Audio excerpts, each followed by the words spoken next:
देखते ही देखते धीरे धीरे वो पूरे कैफे का नक्शा बदलने लगता है और ये डेमन वहाँ वापस आ गया होता है। उसे देखकर सैंग्यू घबरा जाता है। डेमन पहले एक भारी चेयर उसके गले में दबाता है और फिर उसको पटाख पटाख मारने की कोशिश करता है। जब वो हड़बड़ाकर उठता है तो फिर से वही बुरा सपना देखता है। अब जिंदगी से तंग आकर वो रेस्टोरेंट की बाजू वाली ऊंची बिल्डिंग पर जाता है और वहाँ से सुसाइड करने की कोशिश करता है। तभी वो दादाजी नीचे से उसको पुकारते हैं, अरे बेटा क्या कर रहे हो तुम, कुछ गलत करने की तो नहीं सोच रहे हो, नीचे उतराओ, मैं तुम्हारे लिए अच्छा सा ऑमलेट डोसा बनाता हूँ। सैंग्यू को गुस्सा जाता है, अरे दादाजी मैं जी नहीं पा रहा हूँ, एटलीस्ट चैन से मरने तो दो। अब इतने में दादाजी ऊपर जाते हैं और खाने के लिए कुछ लेके जाते हैं और पूछते हैं, बेटा तुम्हारी प्रॉब्लम क्या है, क्यों मरना चाहते हो, नौकरी लड़की काम क्या बात है बेटा। अब सैंग्यू दुखी होकर बोलता है, दादाजी मैं 6 महीनों से सो नहीं पा रहा हूँ, एक डेमन मुझे बहुत ही सता रहा है और अपने सपने में मुझे बार बार मार डालना चाहता है, ना काम ना घर और अब नींद भी गुल। दादाजी बोलते हैं, तो नींद से जाग जाओ ना। जिस पर वो बोलता है, मैंने सब कुछ करके देख लिया, सब बेकार है। अब दादाजी उससे कहते हैं, तो बेटा एक काम करो, अगली बार जब तुम उस डेमन को मारते हुए देखोगे तो अपने अंतरात्मा से बोलना कि ये एक सपना है और मुझे जागना है। सैंग्यू को ये आइडिया बहुत ही अच्छा लगता है। अब दोनों ठेका लगाकर आराम से हंस रहे होते हैं और मजे से वो खा रहे होते हैं। फिर थोड़ी देर बाद जब दादाजी चले जाते हैं तब वो सोचता है, शायद दादाजी की बातों में दम है और अब यही ट्राई करता हूँ। उसके हाथ में एक पुराना फोन होता है जिसे बेचकर वो उस रात के लिए पैसे इकट्ठा करता है। वहाँ पास में एक सुपरमार्केट है, वो वहाँ पहुंच जाता है और जल्दी जल्दी उसमें कुछ खाने का सामान चुराने की कोशिश करता है, ये सोचकर कि शायद कोई नहीं देखेगा। लेकिन जब उसे पता चलता है कि उसकी हरकतें सामने वाले मिरर में रिकॉर्ड हो रही है, तभी वो सारा सामान वापस रख देता है। अब जितना पैसा उसके पास होता है उससे सिर्फ एक ब्रेड ही खरीद पाता है।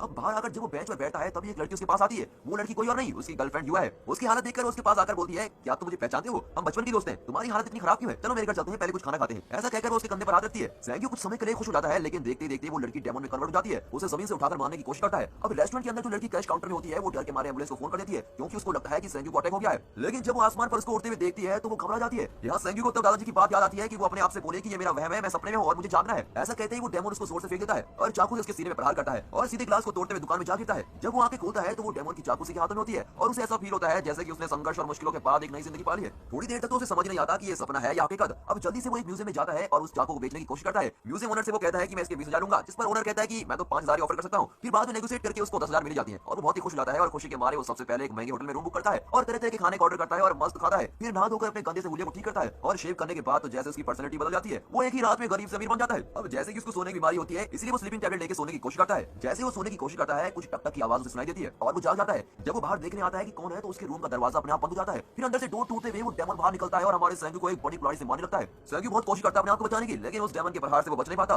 वो कुल्हाड़ी से सैंग्यू के कंधे पर जोर से मारता है और उस वार में सैंग्यू के चेहरे पर एक निशान बन जाता है। वो नींद में बड़बड़ाते हुए बोलता है कि ये उसका वहम है। जैसे ही वो अपनी आंखें खोलता है, ये सोने की कुल्हाड़ी उसके हाथों में होती है। अब उसको अजीब ही लग रहा होता है और मजा भी आ रहा होता है। वो फिर से म्यूजियम में जाकर पैसों की गड्डी इकट्ठा करता है और मजे करने लगता है। म्यूजियम में एक आदमी सैंग्यू को हर बार घूर घूर कर देखता है और ये भी उसे इग्नोर करके चला जाता है। अब ये जुए पर, लड़कियों पर, नशे सब पर काफी पैसे उड़ाने लगता है। वो लड़कियों का लवर बॉय बन जाता है। एक शाम को जब वो नशे की हालत में होता है तो वो अपने रूम में पहुंचता है और वहां पर स्लीपिंग पिल्स लेकर सोने की कोशिश करता है। सोने से पहले वो एक किताब पढ़ रहा होता है जिसमें एक शानदार म्यूजियम की तस्वीर होती है, इसलिए इस बार वो म्यूजियम पहुंचना चाहता है और सोच रहा होता है कि कौन सा कीमती औजार उठाया जाए जिससे उसे काफी सारे पैसे मिल जाए। सामने उसे मुकुट दिखाई देता है और देखते देखते वहां डेमन भी वॉर करने पहुंच जाता है। अब की बार उस डेमन के हाथ में शूटर गन होती है और उसने सैंग्यू को वहीं पर बंद कर दिया होता है। सैंग्यू जागता है और वापस स्लीपिंग टैबलेट्स खाकर सपने की दुनिया में वापस जाता है। उसने जितने कीमती सामान को देखा था वो सारी चीजें इस लड़ाई के दौरान हाथ में उठाता है और मार खाते वक्त उसके हाथ में वो सोने का मुकुट और कॉस्टली औजार आ जाते हैं जिसे उसने म्यूजियम में देखा था। जब वो मार खाकर अपनी नींद से उठता है तब ये सारे जवाहरात उसके बेड पर पड़े होते हैं और अब उसकी खुशी का ठिकाने का कोई लेवल नहीं होता। म्यूजियम जाकर वो सौदा करता है और इस बार उसको करोड़ों का बिजनेस मिलता है, क्योंकि पैसे की वैल्यू बहुत ज्यादा होती है। इसलिए वो डीलर उसको चेक देता है। जब उससे पूछने की कोशिश करता है कि ये सारी चीजें कहां से रही, लेकिन ये कुछ नहीं कहता और चुपचाप चेक लेकर निकल जाता है। जब वो अपने होटल की तरफ जाता है तब उसका फ्रेंड इसका उसका पीछा करने लगता है और थोड़ी देर बाद भागने के बाद उसे रियलाइज होता है कि अरे मैं भाग क्यों रहा हूं, मेरे पास तो पैसे पैसे हैं। और वो एक होटल रूम में खाने जाता है और जिस एडवांस के लिए वो इस कार से भाग रहा था उसको वापस करके बोलता है कि अब वो कोई भी स्क्रिप्ट नहीं लिखेगा, क्योंकि उसे एक बहुत ही अच्छा बिजनेस ऑफर हुआ है। उसके रहन सहन को देखकर इस कार सोचने पड़ जाता है कि ये इतना खतरनाक हो कैसे गया और अपनी जिज्ञासा से पूछता है, भाई तुझे कोई लॉटरी लगी क्या, मेरा बिजनेस बहुत डल हो गया यार, थोड़ा प्लीज मुझे अपना पार्टनर बना देना। इधर हमारा हीरो सैंग्यू वापस रेस्टोरेंट में जाता है जहां उसकी गर्लफ्रेंड युवा काम करती है। इस बार वो कॉफी खरीदते हुए पूछता है, क्या तुम मुझे जानती हो, जिस पर युवा बोलती है, नहीं मैंने तुम्हें पहले कभी नहीं देखा। फिर बातों बातों में वो उसके बिजनेस और प्रॉफिट्स के बारे में पूछने लगता है। इस पर हमारी युवा बोलती है कि उसका बिजनेस बहुत ही डल चल रहा है, कस्टमर्स कुछ खास नहीं आ रहे हैं, इसलिए वो उसे बेचना चाहती है। जब ह्यूज के प्राइस के बारे में पूछता है तब वो कहती है कि $1.5 मिलियन। अब सैंग्यू अपनी कॉफी का पेमेंट करके वहां से निकल जाता है और रात में ड्रिंक करने के बाद जब सैंग्यू नशे में धुत होता है तब स्कार उसके रूम तक पहुंच जाता है।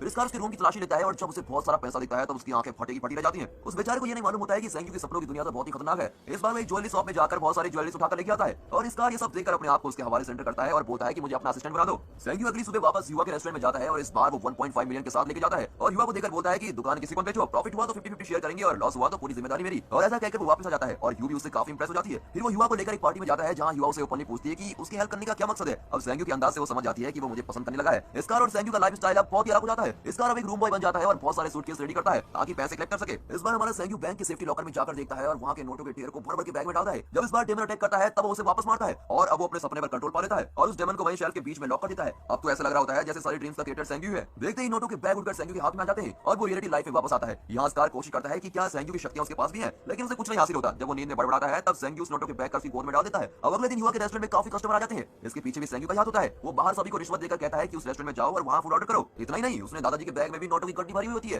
क्योंकि दादाजी एक ऐसे इंसान थे जिन्होंने मुश्किल हालातों में उसकी मदद की थी। अब युवा इतने कस्टमर्स और उसके बिजनेस को बढ़ते हुए देखकर बहुत ही खुश होती है। रात में दुकान बंद करने के बाद बहुत रंगीन मोमेंट शेयर करते हैं। सैंक्यू ड्रीम्स के दौरान कीमती कार चुरा लेता है, जिसे वो स्टाइल से युवा को गिफ्ट करता है। अब उसकी लाइफस्टाइल को देखकर उसके काम के बारे में पूछती है, इस पर सैंक्यू बोलता है कि वो एक स्क्रिप्ट राइटर है और वहीं से उसे इतना पैसा कमाया है। इस रोमांटिक राइड के दौरान सैंक्यू को पुरानी बातों की याद आती है, जहां बचपन में वो युवा से पॉप में मिलता था। अब युवा उस समय वहां गाना गाती थी और अकेले में रोती थी। जब सैंक्यू उससे कारण पूछता था तो वो उसे इग्नोर कर देती थी। फिर वो एक थिएटर में हमेशा जाती थी जहां वो अपने सारे इमोशन को जीती थी। अब सैंक्यू उसका पीछा करते हुए रोज उस थिएटर के बाहर जाता था और दूर से उसको निहारता रहता था। पूरी बातों को ताज़ा करने के लिए वो उसी थिएटर को जाते हैं और यहाँ पर युवा बोलती है कि वो उसकी डायरेक्ट टीवी मूवी को देखना चाहती है। अब सैंक्यू ने जो अधूरी स्क्रिप्ट छोड़ी थी उसे पूरा करके स्टार को उसकी मूवी रिलीज करने को बोलता है। अब स्क्रिप्ट पढ़कर तो स्टार बहुत इमोशनल हो जाता है और बोलता है कि ऐसी कहानी उसने अपनी लाइफ में पहले कभी नहीं सुनी। देखते देखते सैंक्यू बहुत बड़ा बिजनेसमैन बन जाता है और उसकी सक्सेस पूरे शहर में स्प्रेड हो जाती है। सैंक्यू अब बिजनेस लेवल का बादशाह बन जाता है और कई दूसरे बिजनेसमैन के लिए नसूर बन जाता है। अगली बार जब वो सपनों की दुनिया में जाता है तब एक सोने के खजाने में घुसता है और वहाँ का नजारा ही कुछ और होता है। सैंक्यू इतना अमीर हो गया होता है कि अब उसे कुछ भी लाने की जरूरत नहीं होती और क्योंकि सपनों का कंट्रोल उसके हाथ में होता है, इसलिए हमारा डेमन वहाँ बिल्कुल निहत्था और नाराज बैठा होता है। सैंक्यू उस डेमन को बड़ी एटीट्यूड से देखता है और अचानक से उसकी नजर डेमन के सोने की बेल्ट पर पड़ती है। उस बेल्ट में कुछ ऐसा होता है जिसको देखकर तो सबकी काया बदल जाए। अब सैंक्यू का लालच बढ़ जाता है और वो उस बेल्ट को लेने के चला जाता है। जैसे ही वो बेल्ट छीनता है तो वो डेमन वहाँ से धीरे धीरे गायब हो जाता है। उसके बाद सैंक्यू के लाइफ में सब कुछ अजीब सा होने लगता है। रियलिटी लाइफ में वापस आने के बाद सैंक्यू ने इस बेल्ट को एक सेफ्टी लॉकर में रख दिया होता है और अपने अंदर छुपाकर रखी हुई सारी मोहब्बत को वो युवा के सामने इजहार करता है और उसे एक बड़ी बिल्डिंग के टेरेस पर लेके जाकर वहाँ पर प्रपोज करता है। युवा उसके प्रपोजल को एक्सेप्ट करती है। दोनों अपनी खुशी लाइफ के पल एंजॉय करने लगते हैं और होटल में जाते हैं। तब युवा फ्रेश अप होने जाती है। इसी बीच सैंक्यू को वापस से एक खंजर अटैक करता है और इस बार उसका निशान उसकी बॉडी पर साफ दिखाई पड़ता है। डर के मारे वो उस रूम से युवा को बिना बताए चला जाता है और वापस सपनों की दुनिया में जाने की सोचता है। सपने में वो बड़ी लिफ्ट से ट्रैवल करते हुए एक बहुत बड़ी बिल्डिंग के टॉप फ्लोर पर पहुंचता है। वहाँ टेरेस पर वो एक आदमी को देखता है जिसे वो पहले डेमन समझता है और बाद में जब वो उसके पास जाता है तो दिखाते हैं कि वो तो सैंक्यू का बहरूपिया होता है, यानी कि हूबहू बिल्कुल सैंक्यू की तरह। और धीरे धीरे वो आदमी गायब हो जाता है। जैसे ही वो अपने सपने से उठता है उसने जितनी भी चोट पहले डेमन से खाई थी उन सारी चोटों के निशान उसकी बॉडी पर साफ साफ दिखाई देने लगते हैं। उसे समझ में नहीं आता कि ये सब हो क्या रहा है। अब उसके सपनों से चुराए हुए सारे सामान को कुछ इशारा करते हैं। अब सपनों में खाए जख्म एक एक करके गहरे होने लगते हैं। वो कुछ सोचता हुआ युवा के रेस्टोरेंट की तरफ जा रहा होता है कि तभी एक गाड़ी में पीछे से कोई इसको किडनैप कर लेता है। अब पता लगता है कि वो एक गैंगस्टर के चंगुल में फंस गया होता है। म्यूजियम में जो आदमी हमारे सैंक्यू पर नजर रख रहा था उसी ने गैंगस्टर को सुयोग की दौलत के बारे में बताया होता है और बहुत पूछने पर भी वो नहीं बताता कि उसे कीमती चीजें कहां से मिल रही है। जब सैंक्यू पूछता है कि तुम्हें क्या चाहिए तब गैंगस्टर कहता है मुझे 5 मिलियन चाहिए। सैंक्यू बोलता है तो तुम मेरे फ्रेंड इस कार से बोलकर वो पैसे ले लो। और जब इस कार पैसे लेकर आता है तो उसको भी बड़ी जबरदस्ती से किडनैप कर लेते हैं और दोनों अब इस गैंगस्टर की किडनैप में आ जाते हैं। गैंगस्टर जब सैंक्यू का फोन चेक करता है तो उसमें 3000 से 4000 करोड़ अकाउंट बैलेंस दिखाता है, जिसको देखकर तो वो सोच में पड़ जाता है और उसको धमकी देते हुए बोलता है मैंने शायद तुम्हारी जिंदगी की कीमत कम लगाई। अकाउंट में जब इतना पैसा है तो घर पर कितना खजाना होगा। अब ऐसा कहकर वो लोग जबरदस्ती सैंक्यू के रूम पर पहुंचते हैं जहां वो स्टे कर रहा था और रूम में पहुंचकर वो अपना सीक्रेट स्टोर दिखाता है जहां पर सपनों की दुनिया से चुराई हुई सारी चीजें रखी हुई होती हैं। और ये सब देखकर गैंगस्टर पूछता है कि इतना सारा कलेक्शन ये कहां से मिला। इस पर सैंक्यू कहता है कि उसने अपनी जान पर दांव लगाकर ये सारी चीजें इकट्ठा की हैं और वो ये भी बोलता है कि अगर तुम्हें ये सारी चीजें चाहिए तो तुम ले लो, पर पुलिस को मत बताना और मुझे मेरे दोस्त इस कार को छोड़ दो। लेकिन गैंगस्टर को शायद कुछ और ही मंजूर था। इतने में रिसेप्शन से कॉल आता है कि युवा उससे मिलना चाहती है, जिस पर सैंक्यू मना कर देता है और उदास होकर जब युवा वापस जाती है तब गैंगस्टर का एक आदमी उसको भी किडनैप करके रूम में लेके आता है। अब युवा सैंक्यू दोनों एक दूसरे को इस हालत में देखकर तड़पते हैं। सैंक्यू गैंगस्टर को रिक्वेस्ट करता है कि वो युवा को इन सबसे दूर रखे, पर वो नहीं मानता। इतने में जख्मी स्कार को होश आता है और वो भी बोलता है कि सारे पैसे रख लो लेकिन हमें छोड़ दो, लेकिन वो पूरे वार का शिकार हो जाते हैं। गैंगस्टर के गुंडे उसे एक लोहे की रॉड से पूरी तरह मारते हैं और चारों तरफ खून से लथपथ हो जाता है। फिर जब एक गुंडे युवा के साथ बदतमीजी करने की कोशिश करते हैं तो झगड़ा बढ़ जाता है। गैंगस्टर के गुंडे बुरी तरह से तीनों को मारते हैं। अब स्कार उन दोनों को आगे जाने को बोलता है और खुद उनका शिकार हो जाता है। दोस्त के खातिर उसने अपनी जान दे दी होती है और एक सच्चे दोस्त होने का फर्ज निभा देता है। वहाँ जब युवा एक मोटे से रॉड से इन गुंडों को मारने की कोशिश करती है तो वो गुस्से में उन दोनों को मौत की घाट ऑलमोस्ट उतार देती है और जख्मी सैंक्यू आंखें बंद करता है और इस बार वो दूसरी दुनिया में चला जाता है और इस दुनिया में उसे कई सारे डोर दिखाई देते हैं और ये सारे डोर उसकी जिंदगी से जुड़े हुए होते हैं। वो ट्रेन का सफर, वो रेस्टोरेंट का इंसिडेंट, वो म्यूजियम, लॉकर, सोने का खजाना और यहाँ से उसे अपनी जिंदगी रिवर्स डायरेक्शन में जाती हुई नजर आती है। उसे ऐसा लगता है कि ये सारे एपिसोड उसकी आंखों के सामने हो रहे होते हैं। जब वो सुसाइड करने उस ऊंची बिल्डिंग में जाता है तब इस दुनिया में वो सुसाइड अटेम्प्ट करता है और उसे स्ट्रेचर में लिटाकर एम्बुलेंस में लेकर जाते हैं। उसके सामने सब कुछ रियलिटी में होते हुए नजर आता है। वो एक बड़ा पोर्टल देखता है जिसमें वो पोर्टल का दरवाजा खोल नहीं पाता और उस दरवाजे के पीछे युवा बेहोश पड़ी हुई होती है और वो चाहकर भी उसकी मदद नहीं कर पा रहा होता है। वो बार बार बोलता है कि मैं नींद में हूं, मुझे उठना है, लेकिन कुछ भी नहीं